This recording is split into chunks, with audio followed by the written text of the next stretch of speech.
Jesus Adame from Engineering Graphics in Texas A&M International University, and the project that I'm going to show you is how to open a drawing in AutoCAD, name that drawing, and to change the drawing utilities such as the units for it.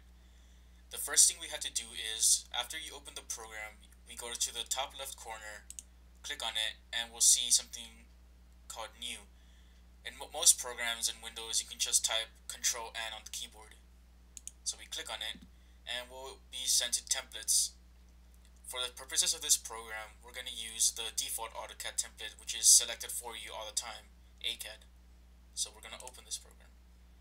Now, after you open this program, the way to name it is to save it, like any program. And of course, the way to do it again is to go here, back to where you click New, and then click Save As. Another way to do it is just type Control S on the keyboard. So we save as drawing, since this is a DWG file as explained in the templates. And now we can name it. For the purposes of this tutorial, we'll just call this drawing Tutorial 1. And we'll save it. Now we save the drawing. The last part that I want to talk about is determining the units you want to use for the drawing.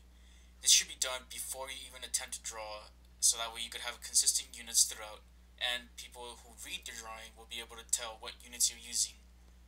So we go back to the top left, click on it, scroll all the way down, and hover over drawing utilities. And here is where you find units.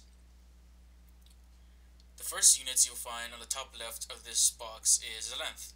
You can check whatever type of units you want to do. Most people in this class will use decimals, but engineering, which uses this type of precision, and architectural. Engineering uses this type of precision, which is similar to decimals. Fractional, which instead of decimals it uses fractions as the name implies, and scientific, which uses the scientific values and precision for this. Now let's go to decimals, and from decimals we can decide what we want. We could have whole numbers, one space after the decimal, two spaces, and so on. Again, most people will use two spaces. The next thing on the top right is an angle. There are many different angles, the same way as there were many different types of lengths.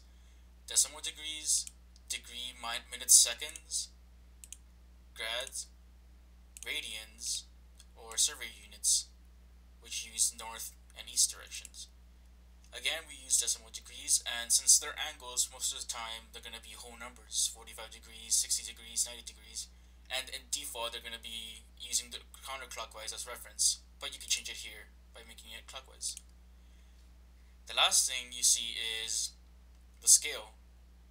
By default it's in inches, but you can change it to any part of the metric system, centimeters, millimeters, meters, kilometers, or the American system, feet, yards, miles, or even if you want to make it huge, light years. We'll select meters because that's the most commonly used in the world. After we select what you want, you click OK and you're ready to begin your drawing. Thank you again. This has been Jesus Adame from Texas A&M International University.